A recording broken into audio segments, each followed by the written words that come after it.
வணக்கங்க. இன்னைக்கு நான் ஃபுட் பாய்சன் பற்றி எனக்கு தெரிஞ்ச ஒரு சில விஷயங்கள் உங்கள்கிட்ட சொல்லலான்னு இருக்கேன். வாங்க வீடியோக்குள்ள போகலாம். இப்போது நம்மளுக்கு ஈரப்பதம் இருக்கிற காய்கறிலாம் பார்த்தீங்கன்னா என்ன பண்ணணும்னா நல்லா வாஷ் பண்ணிவிட்டு ட்ரை பண்ணி அதுக்கப்புறமா நம்ம ஸ்டோர் பண்ணி வைக்கணும்னா வைக்கணும். இல்லாட்டி அதை உள்ளே வச்சுட்டு அதை எடுக்கும்போது நல்லா இருக்கா இல்லையான்னு பார்த்துட்டு அதை யூஸ் பண்ணணும் நம்ம. அப்புறம் அதே மாதிரி இப்போ வெங்காயம் நான் கட் பண்ணி வச்சிருக்கேன் பாருங்களேன். இதை நம்ம கட் பண்ணிட்டு உடனே இமீடியட்டாக யூஸ் பண்ணிடணும். ரொம்ப நேரம் அதை ஸ்டோர் பண்ணி ரொம்ப நேரம் அப்படியே வெளியில் வச்சுட்டு அதெல்லாம் யூஸ் பண்ணோம்னா அது உடம்புல பாதிப்பை ஏற்படுத்தும். அதே மாதிரி இந்த பிரெட்டு அந்த மாதிரி பொருள்லாம் வாங்குறோம் இல்லைங்களா, எக்ஸ்பைரி டேட் எல்லாம் பார்த்து வாங்கணும். அதை எக்ஸ்பைரி டேட் ஆகிட்டு அதுக்கப்புறம் நம்ம சாப்பிட்றோம் அப்படின்னா ஸ்டமக்கெல்லாம் அப்செட் ஆகிடும். ஆயிலெலாம் ஒரு தடவை ஹீட் பண்ணிவிட்டு அதை பொறிச்சு ஏதாவது சாப்பிட்றோம்னா அதை திரும்பி ரீயூஸ் பண்ணக்கூடாது. அதெல்லாம் பண்ணும்போது நம்மளுக்கு பாய்சனாக மாறும் அது.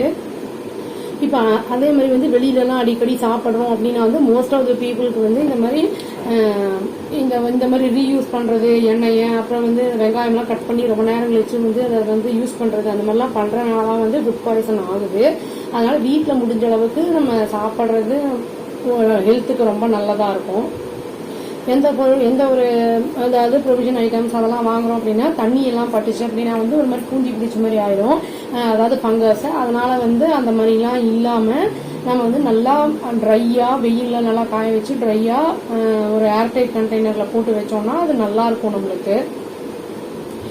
சில சமயங்களில் நம்ம ரொம்ப கஷ்டமாக இருக்குன்னா 2-3 நாள் அந்த மாதிரி இதுலலாம் ஒரு நாள் 2-3 நாளைக்கு ஒரு தடவை சமையல் அந்த மாதிரிலாம் செய்வாங்க. அதெல்லாம் நம்மளுக்கு ஃபுட் பாய்சன் ஸ்டமக் அப்செட் அந்த மாதிரிலாம் ஏற்படுத்தும். அதனால் முடிஞ்ச அளவுக்கு நம்ம அன்னன்னைக்கு ஃப்ரெஷ்ஷாக குக் பண்ணி சாப்பிட்றது நல்லது.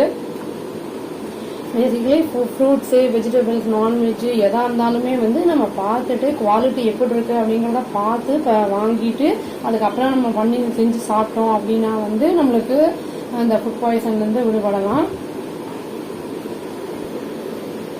அதே மாதிரி தேன் எண்ணெய் அந்த மாதிரி பொருட்கள்லாம் தண்ணியெல்லாம் படாமல் பார்த்துக்கணும். அது பட்டுது அது நம்ம ரொம்ப நாள் யூஸ் பண்ணோம்னா தண்ணி படாமல் இருந்தால் தான் யூஸ் பண்ண முடியும். இல்லைன்னா ஒரு மாதிரி ஸ்மெல்லு வந்துடும், அதில் அது யூஸ் பண்ண முடியாது.